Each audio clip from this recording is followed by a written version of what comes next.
All right, okay, I'm recording now, so let's start. So, does anyone have any question, like in particular, before we start?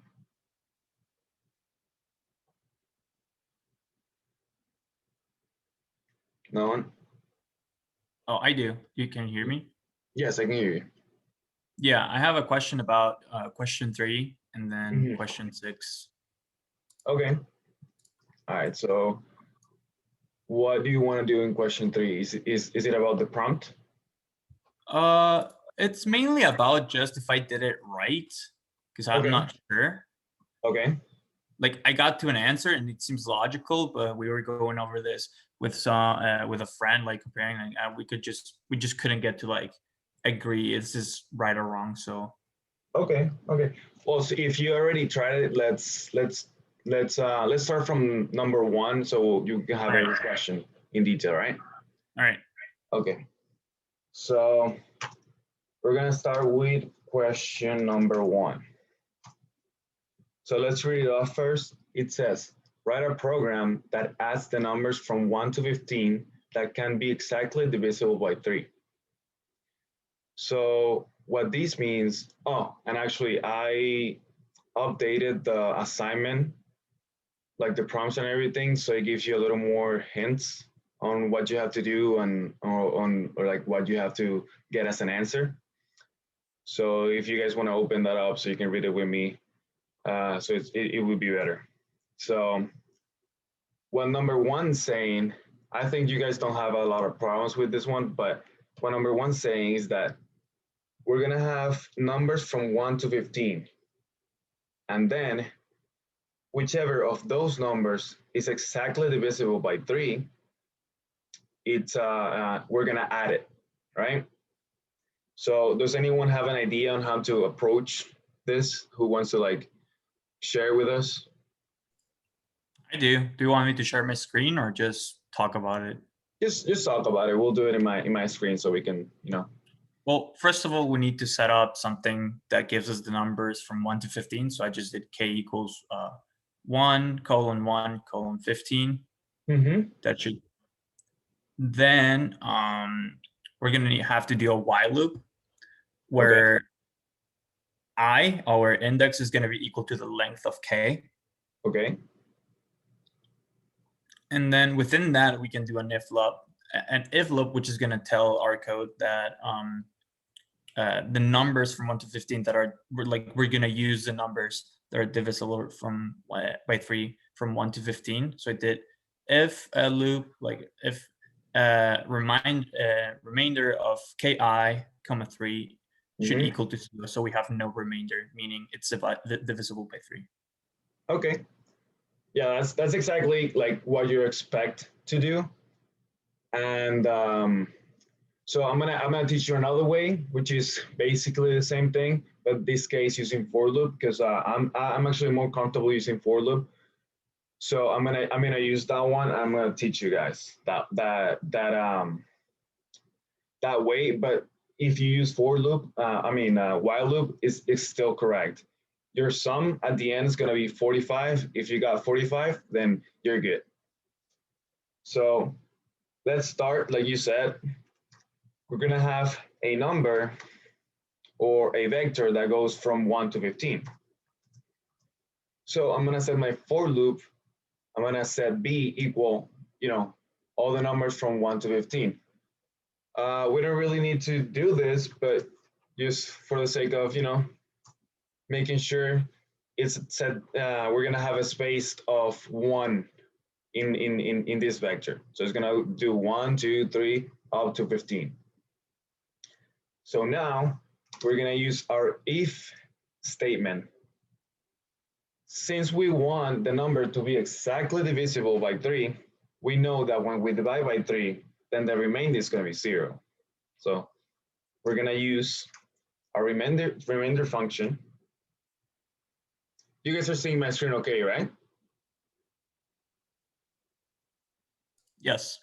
Okay. So for loop is gonna go through every number in that vector b that we wrote. So vector B is gonna be this. It's gonna be B. And comma 3 because we're dividing by 3. Now we're gonna use the relational operators. We want it to be equal to 0.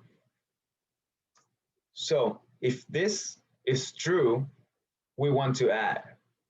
So let's call it sum. Our sum is going to be our last sum, because what we want to do is that as it is going through every number, it's going to add the number to the previous sum that we had before. Do you guys get that? I have a question. Yes. What's the REM function? That's remainder. Remainder means that you're going to divide. So the syntax is like this, right? You got remainder, parenthesis B, that's the vector or the number that you're, that's a dividend. So whatever you're dividing. Okay. And then this number right here is whatever you're dividing by. So the divisor. Oh, okay. Thank you. No problem. Okay, so we're gonna add the sum that we had before. We're gonna add the number to the sum that we had before, right? So if this relation is true, then this is gonna happen. So we're gonna add B, right? So we're gonna run it. We're missing a step, but we're gonna run it, and we're gonna see what happens. Click on run section, and then it says, actually, oh, let's call it something else, because sum is a function in MATLAB, so that's why it's saying that there's no enough input arguments. So we see that we have the A is unrecognized. That is because we don't have A set as anything. So if we set A as 0, we're initializing this variable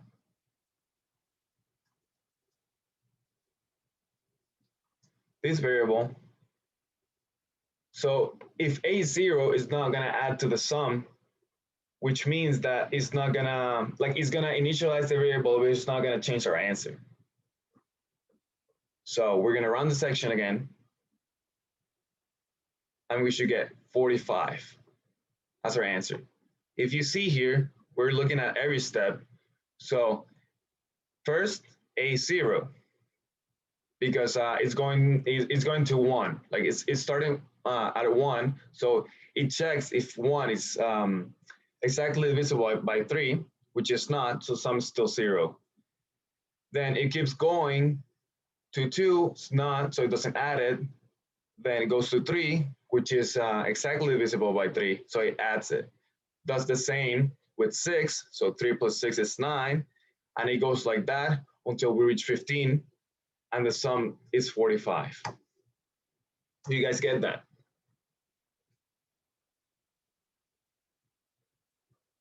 Oh, let me see the chat. How do I open the chat? It's like my first time giving. Okay, here it is. Okay. Oh, okay. Now. Okay, now I wasn't looking at the chat, so I can look at the chat now. Okay. All right. So seems like everyone's understanding. Okay, so now to make it more, let's say, formal or legible for whoever is grading, which is going to be me, we're going to use the fprintf function. This is not required, but it's better because it's more organized.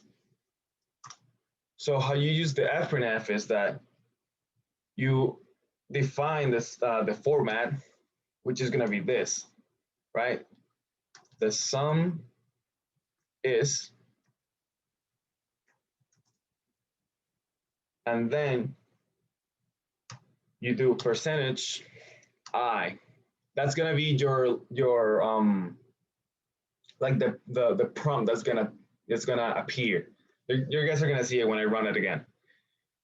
This, then comma, and then I am going to put the variable that I want to display, right?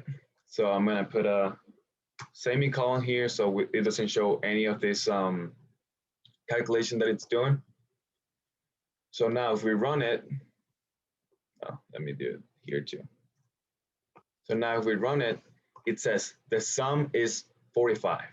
That's a lot easier for me to read when I'm grading. So format is, yes. Do you have a question? Do we have to put the percentage initialize at the beginning? No, this is just a comment. Oh, Anything that you put in after a percentage sign is gonna be a comment. So usually people do that. So when people look at your code, they know what you're doing or what step you're going. oh, okay. So we're initializing the sum here, right? So does everyone get why, like how I use the fprintf?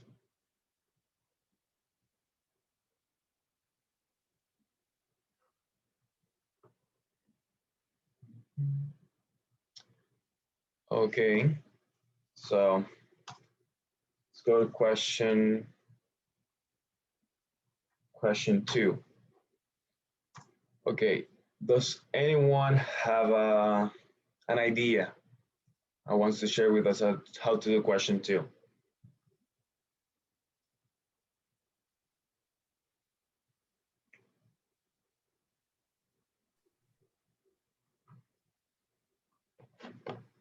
Okay, so let's start it. Let's read it off first. So what the question says is, write a program that creates a random matrix, takes the values of row 3 and multiplies them with each corresponding value in column 6. So I added this in the new updated assignment that says that you can convert the column 6 into a row by using transpose. And then it takes the average of these values. So how we're gonna approach this is that we're gonna create the random matrix, right? Let's call it A. We're gonna create a random matrix of 10, right? Let's put a semicolon here because I wanted to show it. I want to show the last result. So we're gonna have the row. Let's call it R3, row 3, which is gonna be A, and our index. Our index always gonna be row, comma, column. So it's gonna be our row 3, and then we're gonna use a column here to say that we're having. What that means is that we're row 3, and we're gonna choose every column. So we're gonna choose the whole row 3. Let me run it so you can see what I mean. Actually, let me run both of them.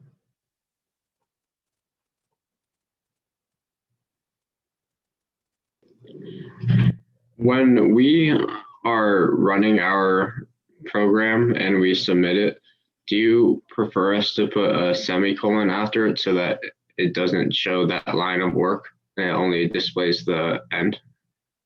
Yes, yes, please. So if I can see only the final result, it's better. But so I can give you like more points back. Let's say if you got it wrong, write what you did in like I did here with a comment to see what you're doing.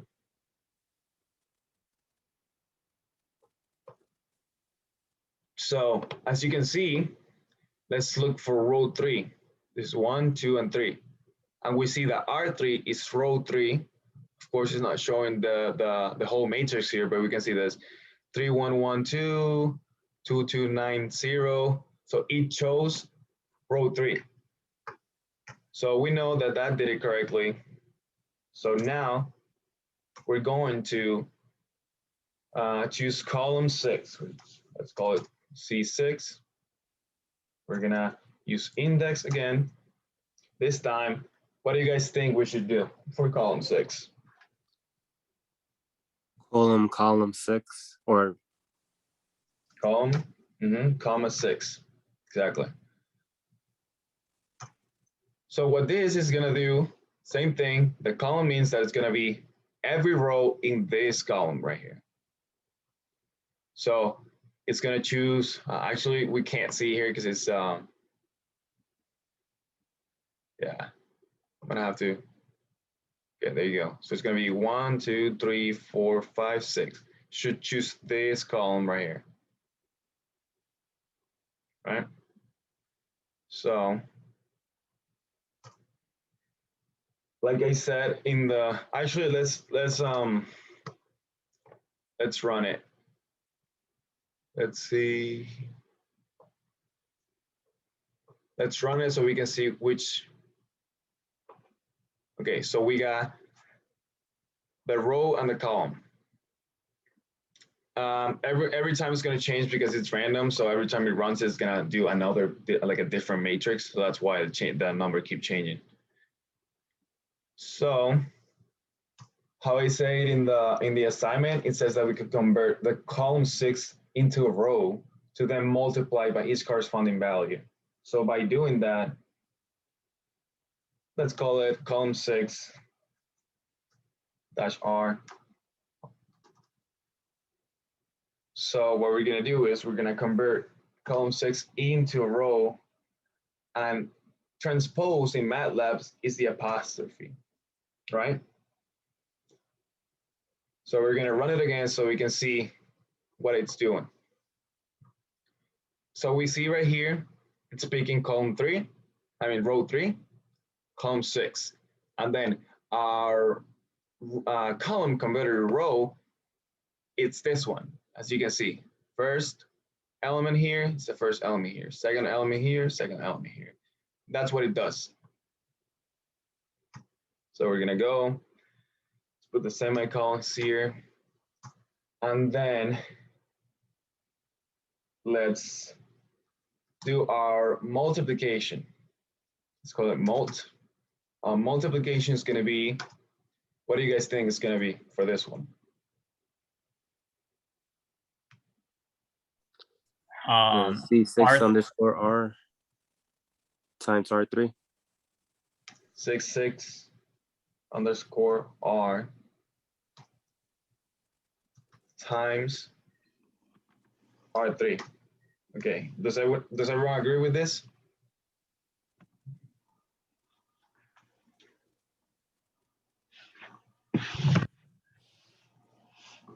Let me look up. Yes? Okay. So let's run it and let's see what happens. So, let's see.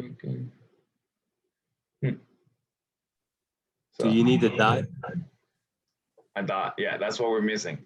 But let's see what the error says. Incorrect dimensions for matrix multiplication. Check the number of columns in the first matrix matches the number of rows. Exactly, you see? Use dot, the asterisk. That's what we need for this one. So now that we run it, what we did is that we multiply each corresponding value. So let's check if you did it correctly. I'm gonna take the semicolon off these two so we can, do it ourselves. So it should multiply this one by this one. So I'm gonna have my calculator here, 0.9296 times 0.1465. That gave me 0.13618, which is, it rounds it up in MATLAB, so it's 1362. So we can see that it did it correctly. We can hide all these calculations, and now we're gonna take the average. We're gonna use the mean function. So, I mean, it kind of says it here. I was gonna ask you guys, so what are we taking the average for? We're taking the average of the multiplication. So we run it again, and it says that the average is this. So let's call it average. And to make it pretty, let's do the fprintf. Does anyone know how to do fprintf that I just told you? Does anyone want to, try to do it by telling me?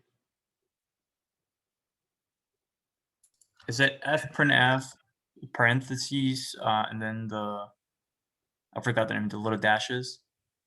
Yeah, and then percentage %d. Okay.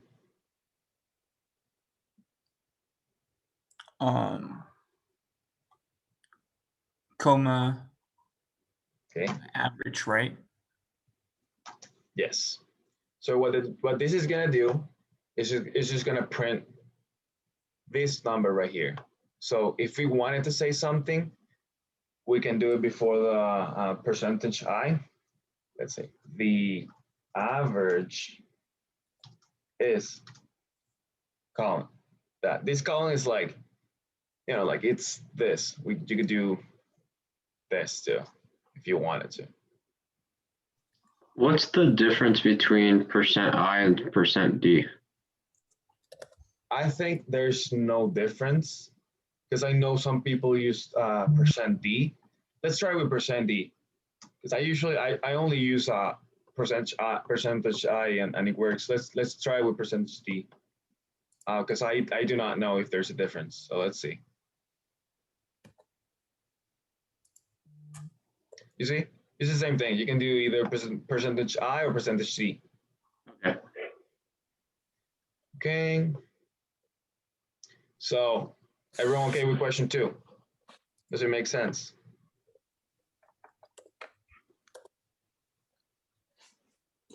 Excuse me. Yeah.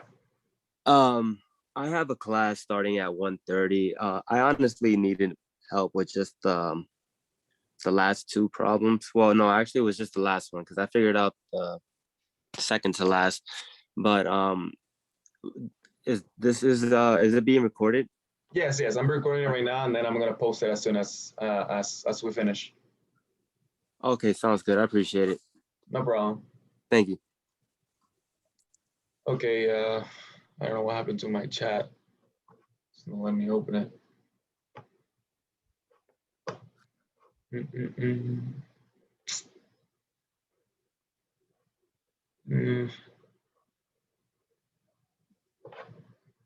Is anyone typing anything in the chat? Because I can't see it.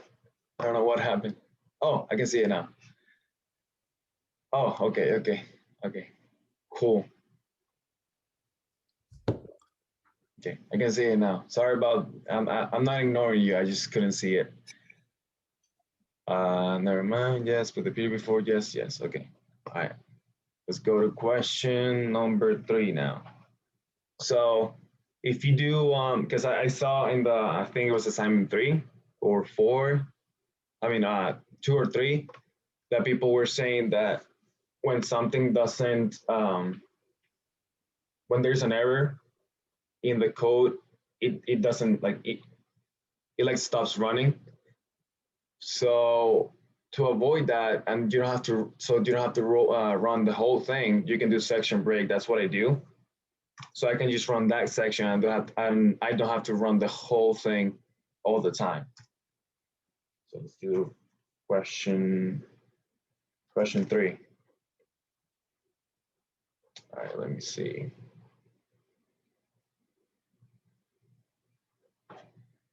Let me see what question 3 says. It says, write a program that creates a 10 by 10 matrix of zeros and replaces the diagonal offset matrix with the values from 0 to a user's input number, evenly spaced. What I meant by evenly spaced, but when I made this assignment was that it has to increase at a constant rate. Is everyone looking at the assignment, like at the prompt? Yes. Yes. Okay. So you see that the updated one has a like a sample run. So as you can see, you have right there a 10 by 10 matrix of zeros. Then the input stop number is 10. So someone wrote that number like as he was asked by the program. And then it starts at 0, and then it's increasing, it's evenly spaced, so it's increasing constantly in steps of 1.111 until it goes to 10 at the end. So does anyone have an idea on how to start this that wants to share it? I do. You do? Well, I sort of got it, but also don't. I managed to set it up so I can run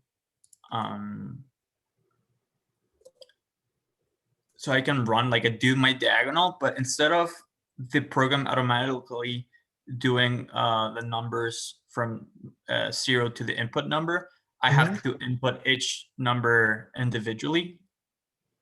But okay. So far I set up my matrix, so I called it M. M is equal to 0 is 10. And then I did a for loop doing I is equal to 1 column 1 column 10, which is yeah, I to 10. Yeah. And then I did M of I comma I, meaning since the matrix is equal, like the rows are equal to the columns. Yes.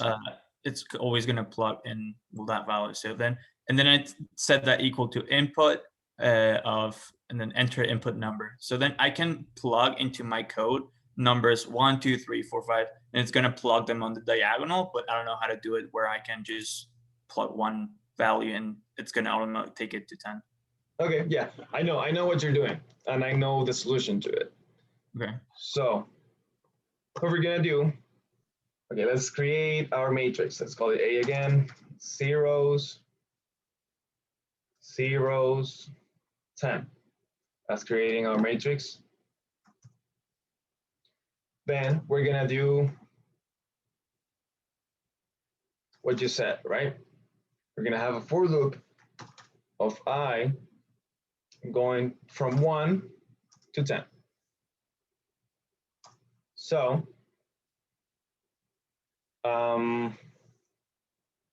let me okay, from 1 to 10, then A is gonna be I comma I, which is I comma I, it's your diagonal, because like you said, the row is the same number or same index as the column. That's what the diagonal is. We're gonna convert that to our input number. So the thing is, if we convert that to our input, if you say this equals to an input number, it's gonna ask you every time it goes to one of the numbers in the diagonal. So if we set up our input number before we start the for loop, then we're gonna have our stop number. So we're gonna, let's call this B. So input, we're gonna call it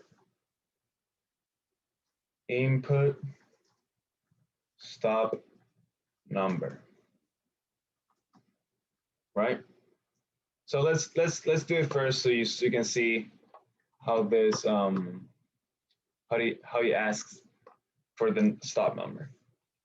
So we're gonna do 10. You see, B equal to 10. That's how the input command or input function works in MATLAB. So we're gonna create our for loop now. Let's do it for I. If I goes from, you know how the question says from 0 to the user's input number, right? So before creating the for loop, we're gonna create what's gonna go in our diagonal. So in the for loop, in this vector that's gonna go in the diagonal, it's gonna start from 0, like it says in the question. Then to have it evenly spaced or increasing at a constant rate, what do you think is gonna be our like our spacing? Like not thinking of any, like, because remember the input stop number can be any number. So if we wanted to go evenly spaced, how many spots do you have in the diagonal? 10, right? Not n, because your diagonal is 10 by 10. So what do you think the diagonal is?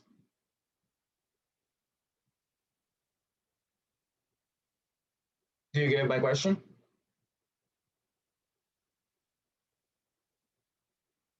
What I mean by how many spots in the diagonal you have is like how many values you can have in the diagonal.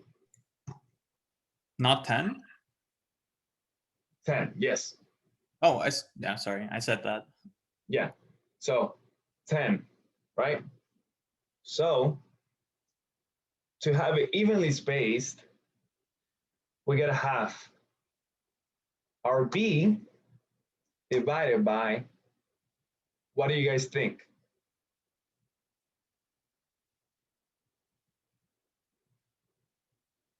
I mean, I guess everyone, oh yeah, okay, everyone's saying 10. So yeah, we divide it by 10. It's gotta be evenly spaced up to our input number. Well, actually, yes, up to our input number. So we're gonna create our index. So our for loop is to start going in the diagonal, not to put it's not to put the numbers itself. It's to put the values of the diagonal. So when the row is equal to the column. So this for loop is gonna go from 1 to 10. Then A, which is our matrix, I comma I, that's our column. It's gonna be C I, because if, as you can see, C, let's do this real quick. Let's run it before we do the for loop. So let's see what C is. So click on our input number to be 10, and we see that C is 1 across 11. That means that it's not correct, because we want our C to be 1 across 10, because we only have 10 spots in our diagonal. So the way you look at this to know how to make it a 10, a 1 by 10, or like a 10 column vector. Does anyone have any idea before I say it?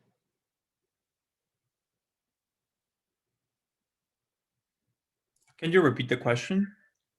So you see, like we said before, we have only 10 spots in our diagonal, right? And we have that C is 11. Do you guys know how to make this to be 1 cross 10 instead of a 1 cross 11? So it fits in our diagonal.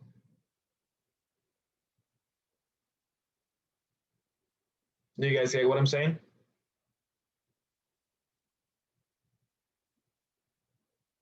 Can you repeat that? Okay. Make C, okay, let me see. Someone said something. So I'm gonna repeat the question and then I'm gonna read that answer.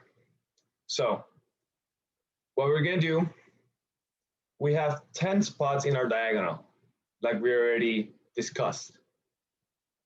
As we can see, if we do this, it gives us a C of 11 values. If we can only have 10 values and we have 11, then it's not gonna fit into our diagonal. We have to make this a 10 column vector. So if we make it from 1, started from 1, like Jake said, it's gonna start from 1. But the question's saying that we want to start from 0. So we just said for I equals 0 to 10.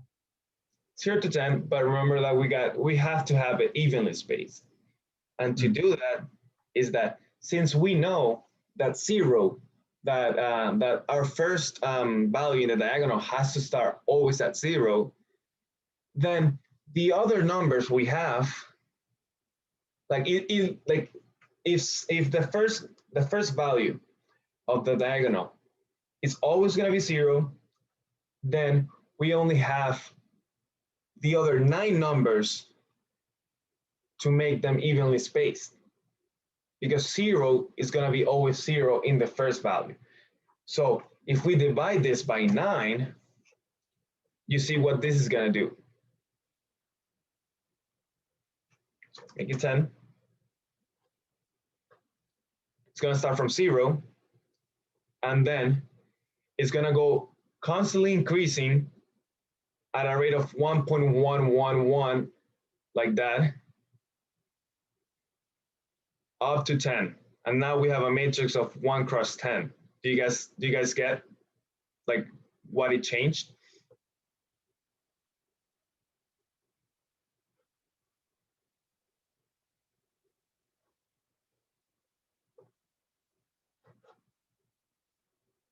Sort of?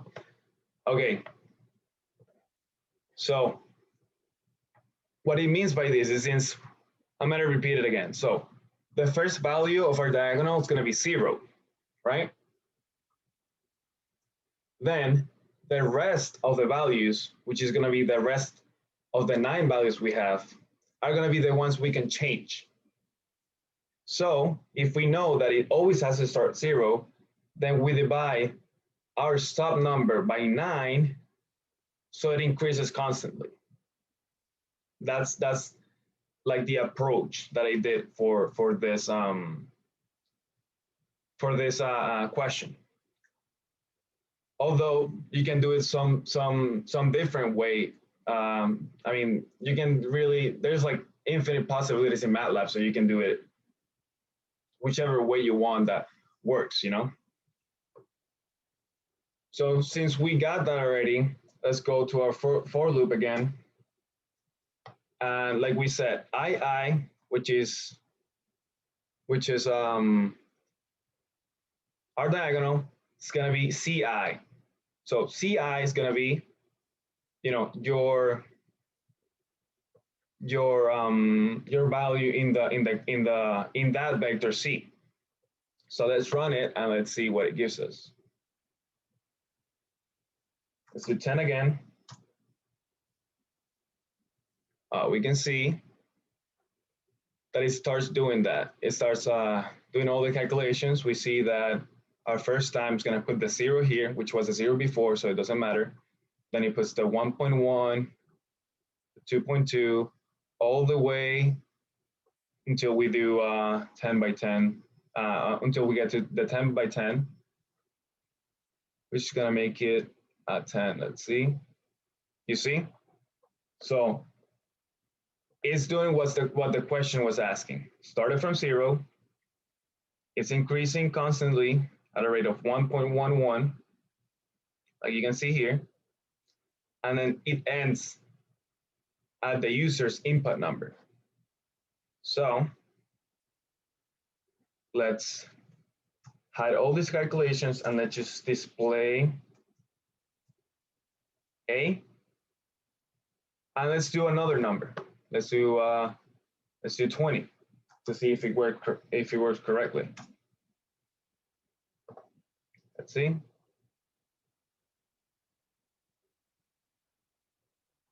You see, starts from 0. It's increasing constantly at a rate of 2.2 all the way to 20. Does everyone get that? Yes. Yes. Okay. Any questions about this one?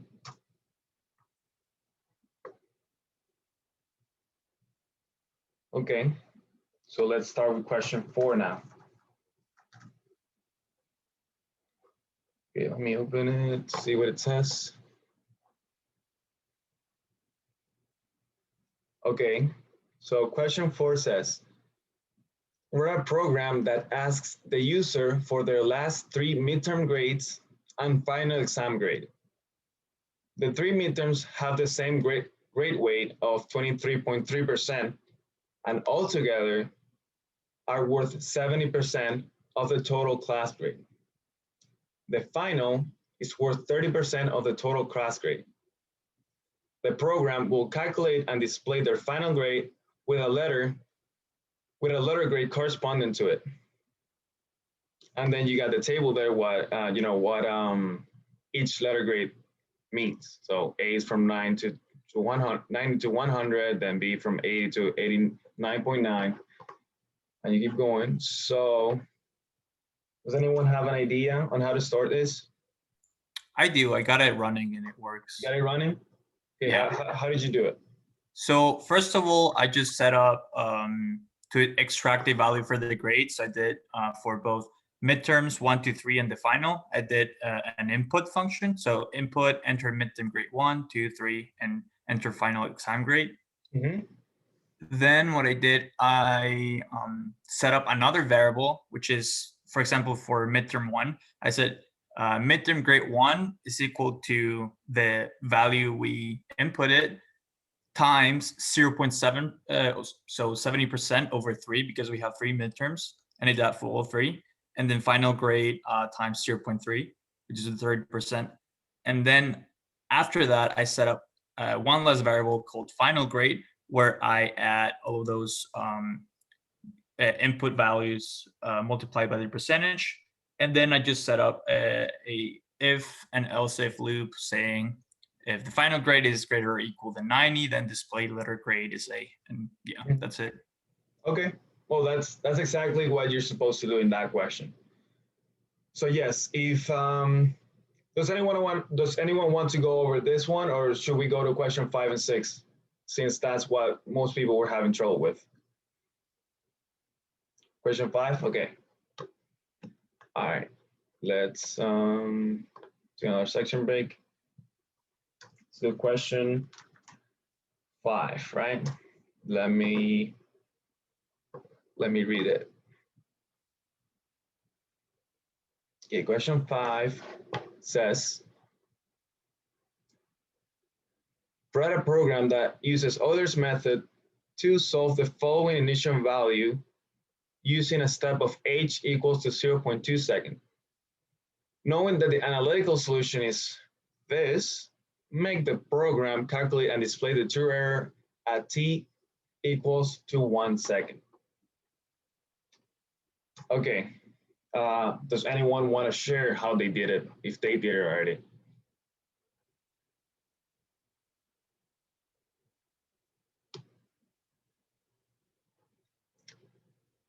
Okay, so let's start. So what we're gonna start with, we're gonna start initializing our constants, right? So our step size is gonna be 0.2. We're gonna call it h. Let's write the comment right here. Initialize step size. Then we have an initial condition. So we're gonna make y equal to 0.5. This is our initial condition. That means that y at 0 is 0.5 because we're gonna start at 0. So I know that the professor did it differently in lecture, but this is gonna be a way that I understand it better, and I think maybe you will get it better, and let's see if we can work it out, okay? Because this way I can explain it better for you. I have like a reason behind it. So let's see. So we're gonna do a for loop. We're gonna do, so since we're putting our values, so the dependent variable in this differential equation would be y, and our independent variable, so it's gonna be whatever is in the x-axis, which is t. We're gonna make the for loop to start putting the values or start checking the values in the x-axis. So we're gonna start checking the values at t. So we're gonna make t equal to, so we start from 0, since we know that it's from 0 to 1 second. We're gonna go in step sizes of h, right? Until what we want in the last value that we want is at 1 second, right? That's what we're gonna calculate true error. So we're gonna do 1. So after we set up the for loop, what we have to do is basically just write our differential equation in Euler's formula. Does anyone know how to do that?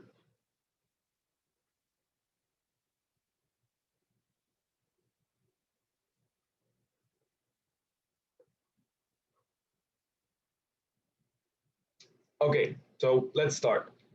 So we know that Euler's formula is gonna be y I plus 1 equals to yi plus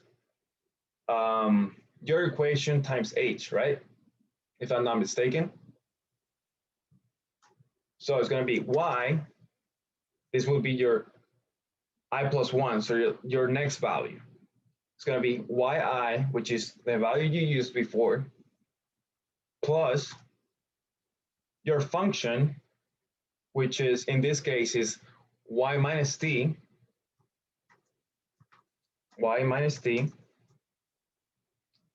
times h. Does everyone get that? Oh, I see a question here. Why did we put y equals to 0.5? That's because that's our initial condition. So y at 0 is 0.5. That's what the question is saying. That's the initial condition that it's given us.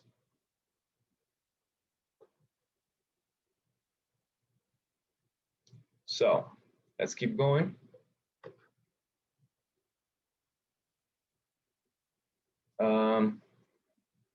So let's repeat it. So we got y plus I equals to y plus our function of y and t times h. So we don't have to put anything of I plus 1 or I here, because we're going to start with our y to be 0.5 right here. And then this value that's here is gonna override it. So y for the next step is gonna be this value right here. And it's gonna become a cycle.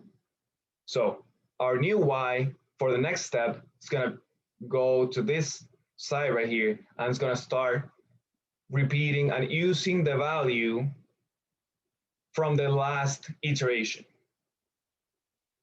Just like when you do it by hand.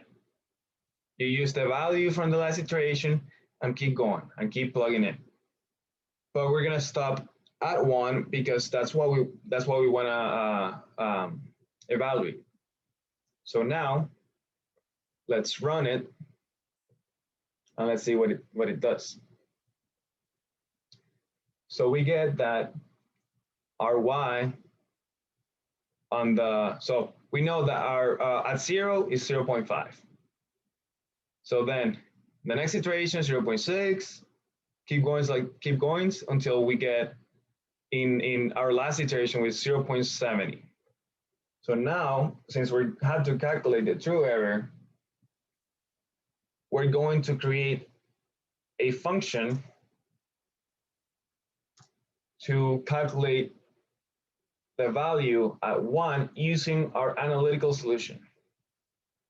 So we want to calculate it at 1 second, so we set x to 1 second, and then let's call our exact solution exact, and then our analytical solution is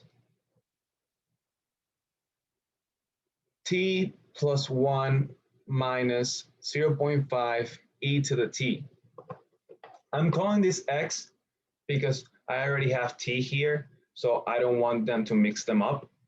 So that's why I use x instead of t in this equation that I'm writing right here. So it's going to be x plus 1 minus 0.5 times e to the t. This is the function for e to a variable. So exp parenthesis x. Okay, so now that this exact is the exact value at 1, we're going to calculate the error.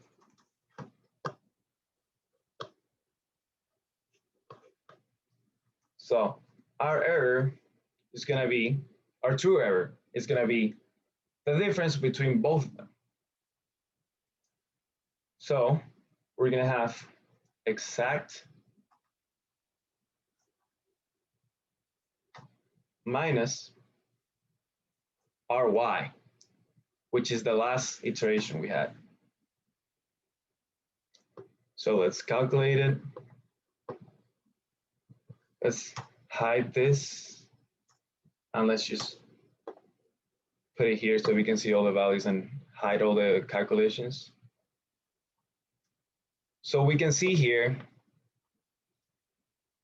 that our y and our exact value have a true error of negative 0.0661.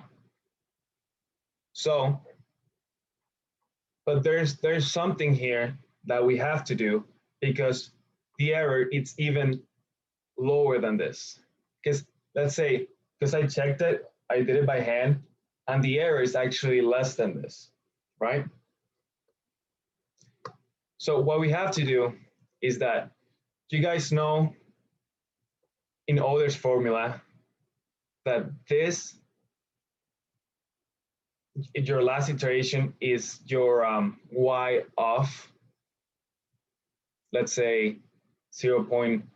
We're doing 0.2, so we know that. Okay, let me show it again. So we have right here that y of 0 is 0.5, our initial condition. Then y of 0.2 is going to be 0.6. Y of 0.4 is this. Y of 0.6 is this. 0.8. 0.8, then 1. right? This is 1, and then this is 1.2. So since we know that our last value that we want is at 1, and one iteration less or one step less than 1 is what's going to give us the value at 1. Does everyone get that?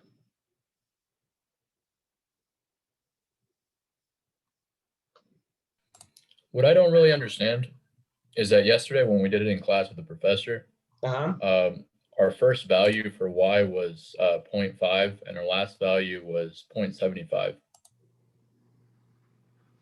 0.75?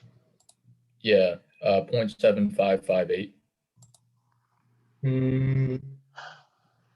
I mean, he did it a completely different way though, so maybe that's why. Yeah, I didn't. I saw he did it differently, but I didn't really you know, like dissect it. Let me see. But do you guys understand why I'm doing what I'm doing, like so far?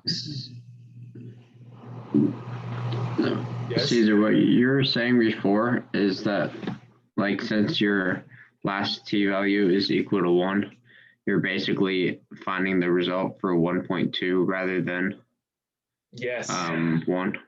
Yes, exactly. Okay. So what do you think we should do to have the value at 1? You could change it to 0.8. To 0.8? 0.8. 0.8. So yes, but since we have a step, why don't we do this?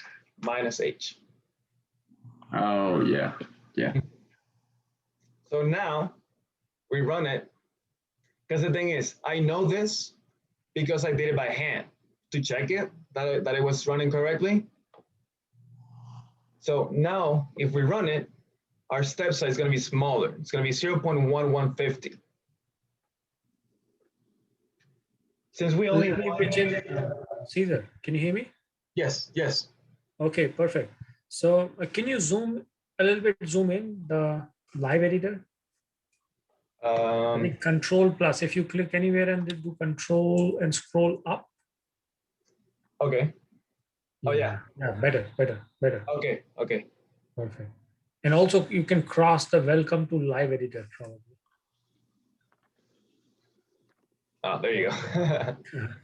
All right. So some of you mentioned, as I didn't recall the name, but yes, this is a different method, slightly different method. But so what I did was, I was creating a for loop, and the for loop index was going 1, 2, 3, 4, 5, right? Instead of, so your index for the for loop is the actual time, which is 0, 0.1, 0, 0.2, 0.4, 0.6, and then 0.8, right? And then my y was an array, right? I had to define an index to the array. So I was saying y of I plus 1 is equal to y of I. So basically, I was replicating the exact numerical scheme that we developed, while doing it by hand. You know, when we do dy by dt is equal to something, and then we do delta y by delta t, and then yi plus 1 minus yi. So if you want to replicate the exact thing, then that code. But this code, I think, is equally good. And some of you may find it even more intuitive, because all you are doing is the running the exact time t is equal. So the index is out of the picture. That's what is happening here. That index is out of the picture. So the y is getting updated every time. So you are not getting an array in the end, but you are updating it. But for the question number 6, I think if you need all the y elements, then I think you can save it inside the for loop, Caesar. If you want to, let's say, save the array, then you can create a new variable like zi is equal to y, right? So every time the y gets updated, you store that value somewhere, and that's your numerical solution. Because in the next question number 6, you have to plot all these y values which you are getting: 0.6, 0.68, 0.73, and 0.558. And somebody asked that I started at 0.5, ended at 0.7558, and that's exactly what we're doing here. So we are starting at 0.5, which is the initial value given to us, and then after the first iteration, 0.6 and then 0.68, and going all the way up to 0.7558. So the end result is same. Both the methods are valid and good. Yes. And I think the students should appreciate the beauty between the two methods. Whatever seems more appealing to you, you can use, but definitely you should try to understand both of them. That will increase the level of understanding. Yeah, that's all I wanted to say. Please continue. Okay. All right. So what I did here, I just, made it pretty so I can print the true errors this. And I kind of want you guys to do that so it's easier for me to read, and it's also more legible, it's more formal. Okay, so now let's go to question 6. All right, so question 6, it's the same thing. Question 6, but we have to graph it. So like the professor was saying, there's 2 ways for me that I know how to do it. So there's one, which is saving each iteration of the for loop by creating a new vector. And there's also a way that I learned where I can plot as soon as I get the value. So let's check that. So as we can see here, we know that our step size in the, let's read it. Let's read the question again. So it says, write a program that uses Euler's method to solve the same initial value problem in question 5, this time with a step of h of 0.1 second from 0 to 1 second. Knowing that the analytical solution is this, we already have it, make the program graph both analytical and numerical results. So I'm going to do the way that I was saying about graphing as soon as I get the value, right? So what we're going to do is that inside of our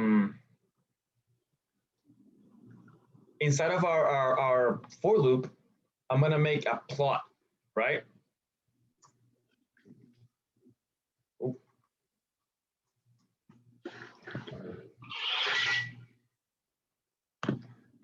Does anyone have a question of what I'm doing? Okay. So how plot function works in MATLAB is that we have plot parentheses. The syntax is your x value, so in your horizontal, and your y value, so your vertical. What do you guys think our x value is?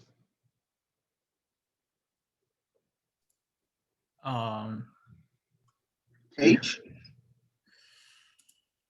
H.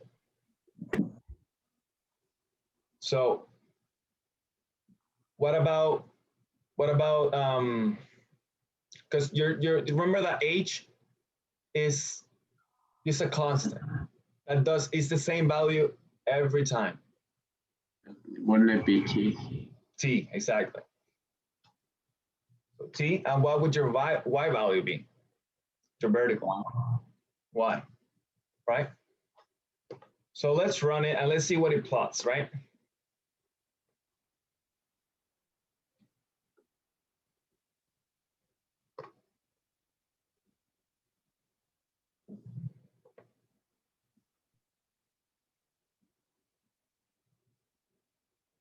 So we see the graph right here. Actually, we don't need the error anymore. So let's just delete this.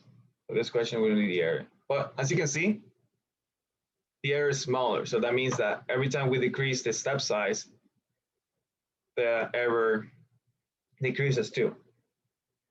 So we can see that we didn't graph anything. The thing is, we have to set our markers and our color.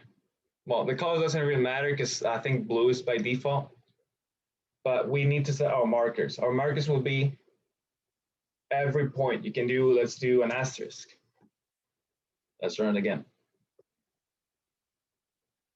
So we can see here that it only graphed the last value, which is 0.8 at this in this case, right here, like you can see, like it's at 0.8. The thing is, it's because t only goes to 0.8. So in this case, if we want to graph 0.1, then we got to go all the way to 1. Do you guys get that? Could you explain that again? So you know how in the last one we went all the way to 1 minus h? Yes. So in this case, since t is only going to 0.8, then we only have last value of t is 0.8. So that's why it only graphs that value. In this case, since we want to graph until 1, then we go all the way to 1 when t is equal to 1. Am I making myself, am I explaining myself? Yeah, that makes more sense. So when you do that, the plot would be correct, but then wouldn't it display 1.2 as your final y value? That's the thing. Our last value of y is 1.2. But when we have 1.2, we don't have when we have let's say when we go to 0.8, we don't have a t value that goes with it because we only use the t at sorry. Let me say it again. So when we go to 0.8, our last t value is 0.8, and we have the y value that goes with 0.8. So we have our last value of y, which is at y of 1, but we don't have its corresponding t value, which is 1. Do you get what I'm saying? Yeah. Yep. So that's why in this case, we go all the way up to 1. So we know that for our last t value of y of 1, our t is 1. So everyone good with that?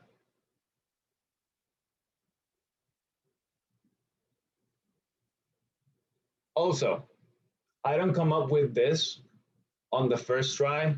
I know this because I've done it before, but it takes time. Because when I was solving this question after I made the assignment, I was having the same problems. I was like, like why is it graphing just at 0.8 and not 1? And then I thought about it. I also, I try it. Sometimes it's like trial and error. So I tried, and then I realized that we have to go all the way to 1. That's why I know. But yeah, every time, you have a problem like that, you think about it, and then keep trying stuff. I guess I suppose you guys do the same. But yeah, don't think that I know this on the first try. I know this because I did it already, and I know the problems that I encountered. So, any other questions before we keep going?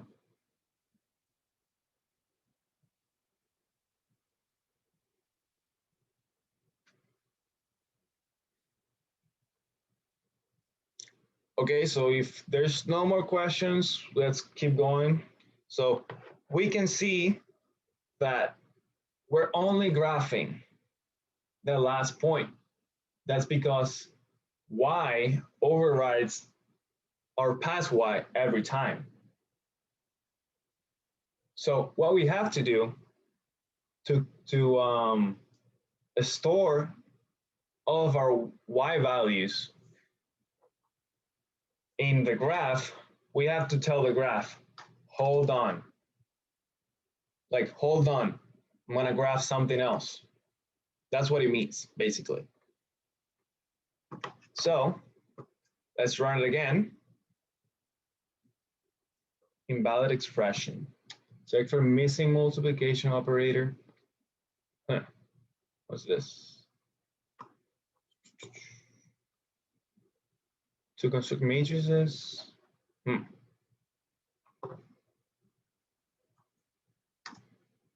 don't know why it's giving me that error. Let's do here. Oh, there you go. So you see, when I say hold on, it's gonna graph every time. It's gonna graph when it goes t equal to 0, 0.5, hold on, I'm graphing something else. Then it graphs our next y value with its corresponding t value, and then keeps going all the way to 1. Do you guys get this?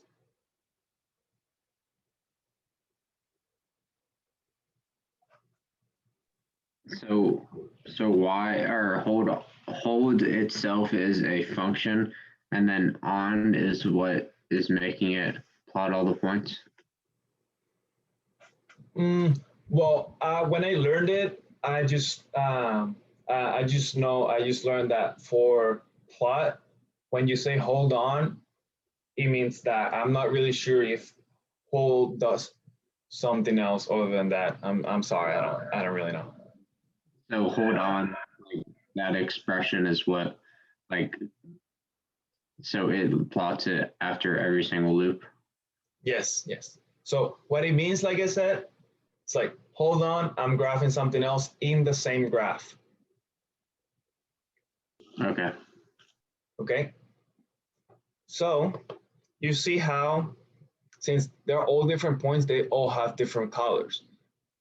A way that we can do this is by giving it a color. Let's give it a color, which is so something that you guys should know, this search bar right here on the top right corner, we can look up any command, any function that we have, right?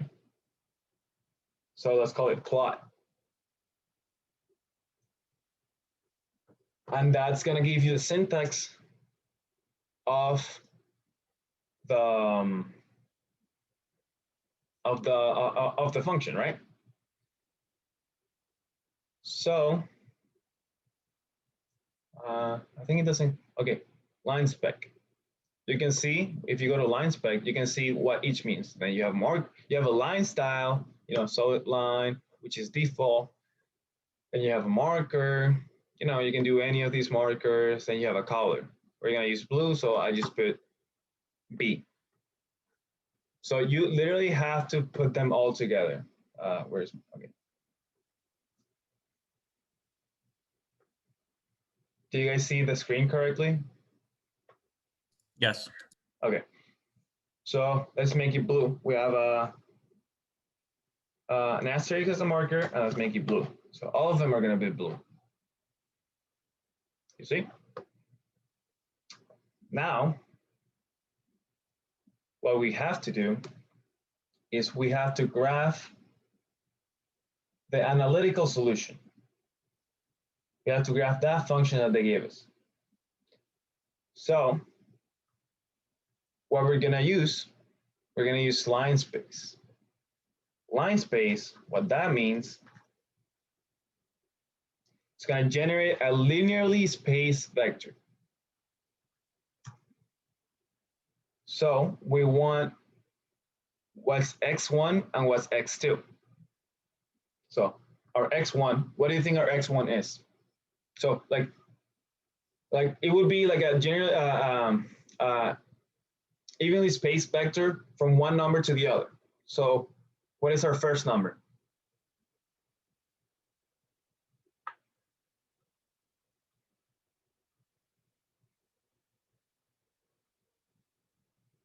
Does anyone know?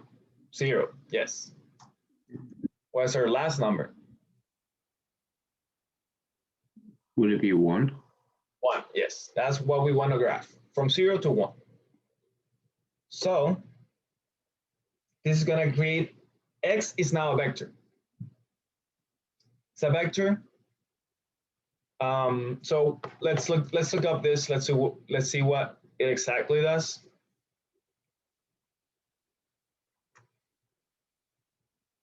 Oh, wait, it's not that.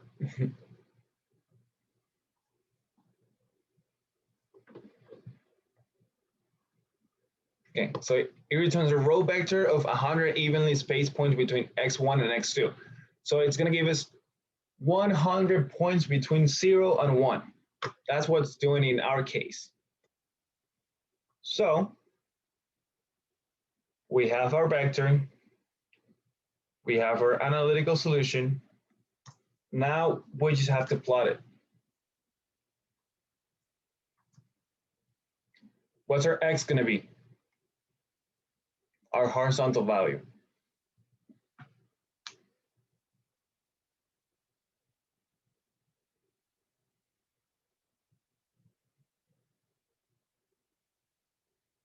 Does anyone know? X. X. What's our y value? Is it Y? So remember that y goes for this one. Exact. Yes, it's exact.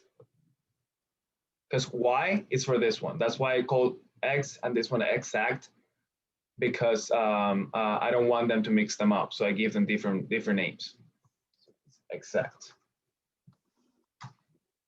So because the hold on still active, my graph of the analytical solution is going to be on this same graph. So let's run it and see. You see? It's graphing it, the same graph. I didn't give it a color or anything, so I think blue is default. Does anyone have a question about this?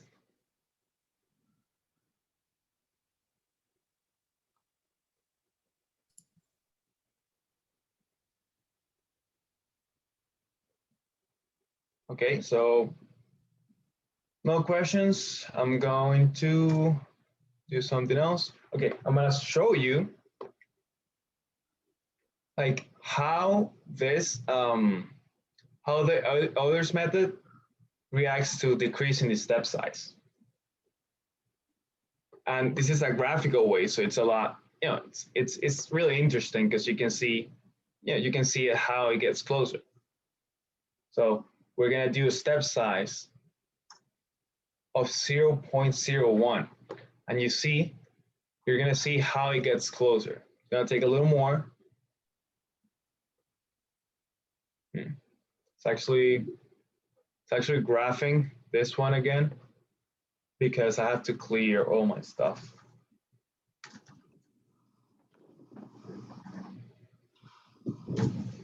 Okay, so now if I run it again, I run the section again, it should only graph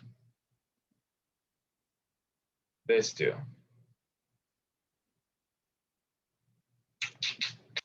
Oh, I know why. Okay, I know why it's graphing the one with 0.1 and 0.01. It's because the hold on is still active. To turn it off, it's funny. You have to write hold off. What that's gonna do is like, okay, stop here. I don't want to graph anymore. So let's run it again. Let's see if it solves our problem.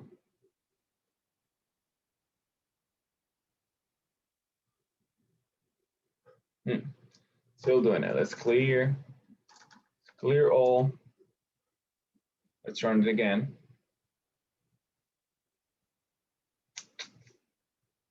There you go. You see how at 0.01, it gets closer to the actual solution? Yes. Mm-hmm. So, any other questions? Because this is last question, right? Question 6? Yeah. Mm-hmm. So, any other questions about any of these? Can we briefly go over question 4? Like just the steps? Okay. Let's do question 4, right? Let me read it again. Question 4. It says,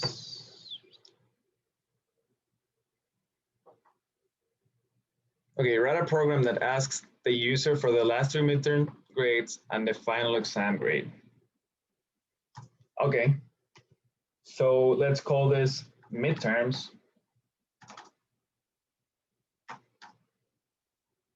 And let's make it an input value.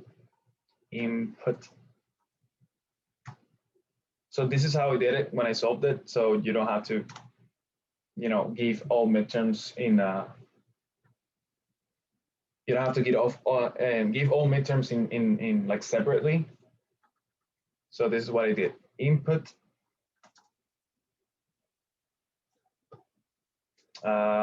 midterm grades as a vector. Vector.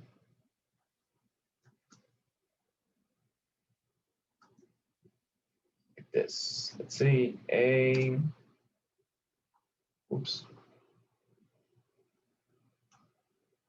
B, and C, right? That's like telling them how to input them, telling the user how to input the grades. Midterms, then final.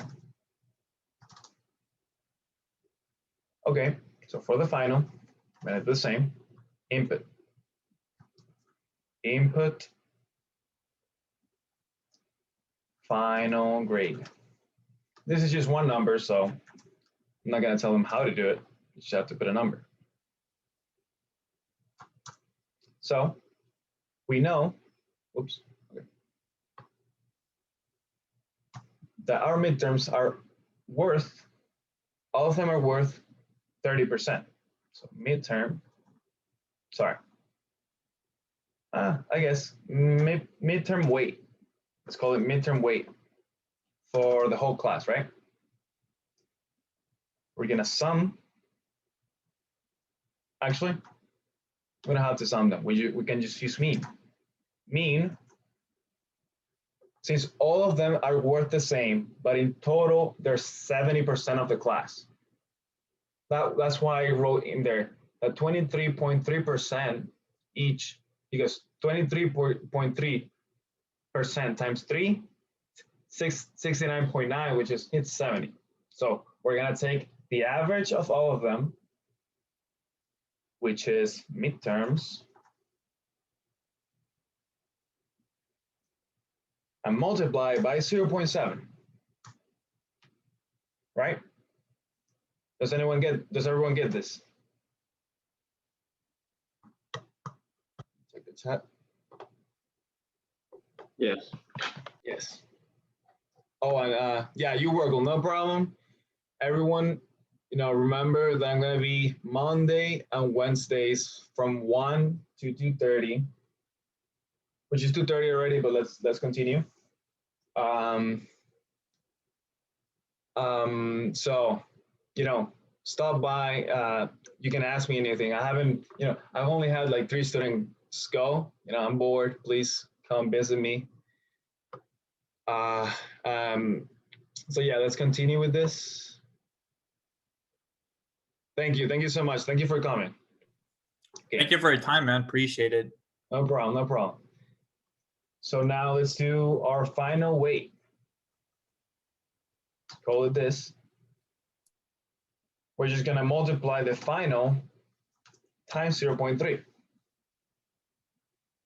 right? Everyone get this?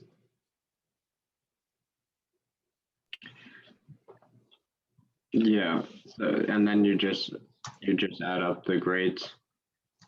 Exactly. So final, let's call it final G, final grade.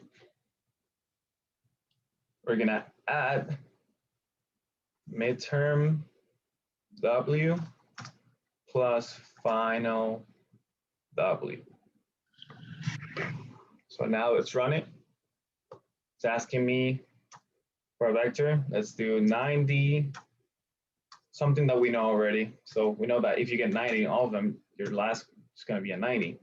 So that's of our midterm grades. Our final grade is going to be 90. Then our final grade is going to be 90 as well, right? So what we have to do is that we have to give it a grade letter, right? Do you know how to do that? So that would, could you just do a bunch of if else statements? Mm-hmm. So you can start from A, right? You can start if final comma G, it's greater or equal to 90, then you can do F print F, F print F.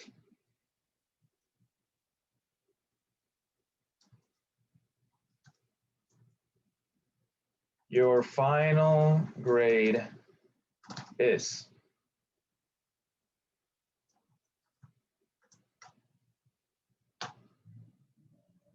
A, right?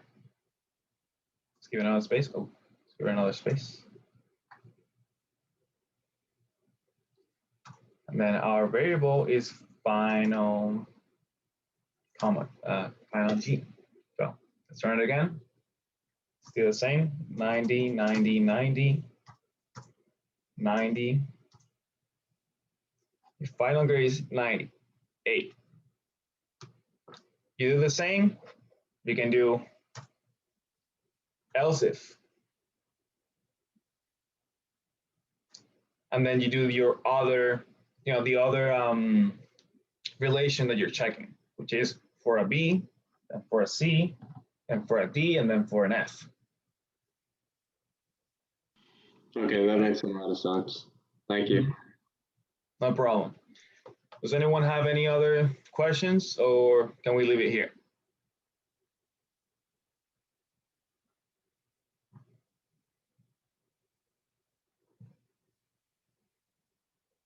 So, and on question 4,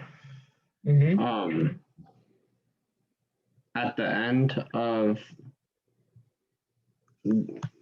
so you do all your else if statements, and then it just, like, there's nothing after it, because it displays all the F print Fs as it goes.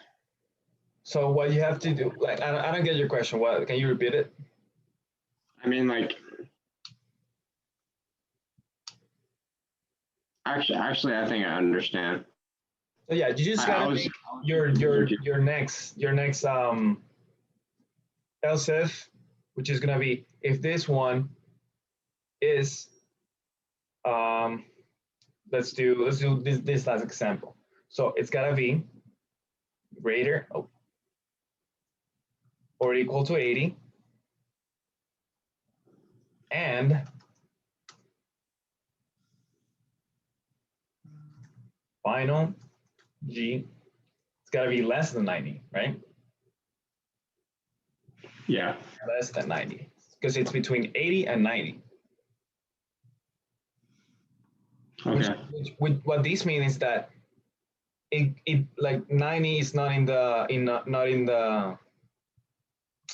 interval. In the interval, exactly. Yeah. So it's gonna go to 89.999999999. And when I took C programming, I did something similar to this, but I didn't have to do the final G is less than 90. it was just like the final G would be greater than or equal to 80, and then you just keep doing that over and over, and it would go to the correct one. So, well, you can try that. You can try that. I'm not sure how it's gonna work here in MATLAB, but you can try it and see if it works. Well, thank you for your. No problem. Okay. All right, last call. Any more questions?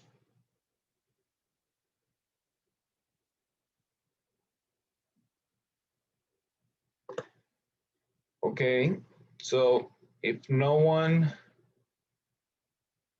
has questions anymore, I'm going to log out. Thank you everyone for coming. I might actually have a question, but Yes. this just pertains to me though. Mm-hmm. This doesn't have to do with the assignment itself, but whenever I try to save it as a PDF and then I try to open it by myself, I can't seem to open it. What do you mean, like open it by yourself? Okay, so I save this as a PDF into my computer file. Mm-hmm. And then say I were to exit out of everything and then try to access it again, I can't seem to find it. I think I'm just saving it wrong. It's probably just a simple computer mistake. Oh, you're not, you can't find it? Don't worry, this is actually normal. Everyone has this problem. Like most people have had this problem. So okay, so what you do? Oh yeah, sorry, go ahead. Okay, so what you have to do is after you export to PDF, you know how you're using MATLAB as through UCF apps, right? Yes, I am. So since you're streaming, you're like when you use MATLAB through UCF apps, you're streaming a computer, like a university's computer, you're streaming it to your computer. Okay. When you save it, you're actually saving it in your account in that computer, like in the cloud, kind of. Yeah, I understand. So what you have to do to submit, because you won't find it in your computer, in your local computer, you won't find it. What you have to do is that you have to go through UCF apps on web courses. If you open UCF apps and you click on your apps, you're gonna find that web courses is one of them. It has the Chrome logo. Okay. So you log in as you do in Canvas or web courses. Then you go to submit the assignment, click on submit, and then whatever you saved it in that cloud, in that university's computer, you will be able to find it. Okay, all right. I'll definitely look later then and try to submit it through there. If you're still having problems, let me know, and you send me an email. All right. Well, I'll let you know. Thanks. I really appreciate it, by the way. No problem. You're welcome. All right. Have a good one. Bye. You too. Okay, now that everyone has left, I am going to end the meeting. Thank you everyone for coming. And I hope that everyone finds this video helpful when they watch it after I post a recording.